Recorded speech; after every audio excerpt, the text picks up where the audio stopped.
I think that art is often, it's both too boring and too pretentious. That, one, the things that are supposed to be great or valuable often seem boring, uninteresting, not valuable at all, only considered valuable because the high culture of the art world deems it as such. So in a way this is a way to enter into the art world by creating something that is more easily accessible. But I mean, some people are interested in certain pieces and other people are not interested in those. I mean, most painting bores me. You know, I can see a lot of like historical paintings. Right. Unless you know the context. In some, say, folk art where you don't need to study it, can be very, you can have a,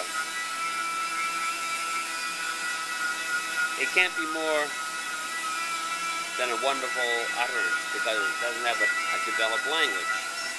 So you have to have a language, a structure, to look at something to understand why it came into existence.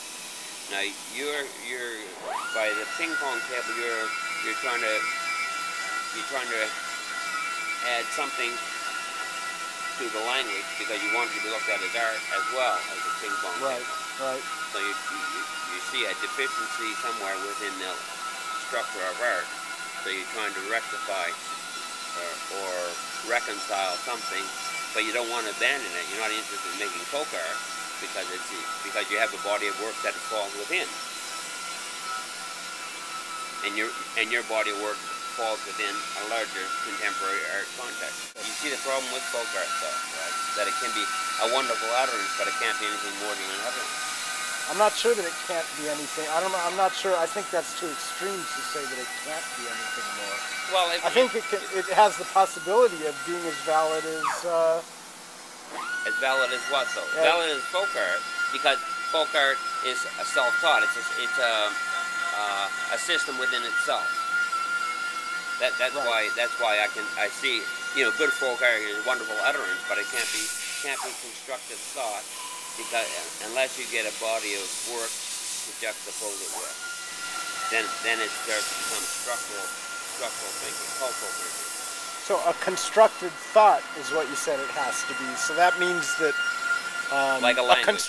A language developed within the art world, the historical art world. So art has to relate to that that's been previously done It has to within be done in relationship to it. Like contemporary art, I mean, you don't have to, you know, you don't want to get so that you have to kind of question why you fart, right?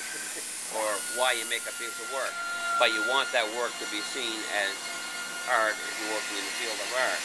Now that structure that we're talking about art, that's why you just can't show anything, because you have to find somebody who will look at it, right?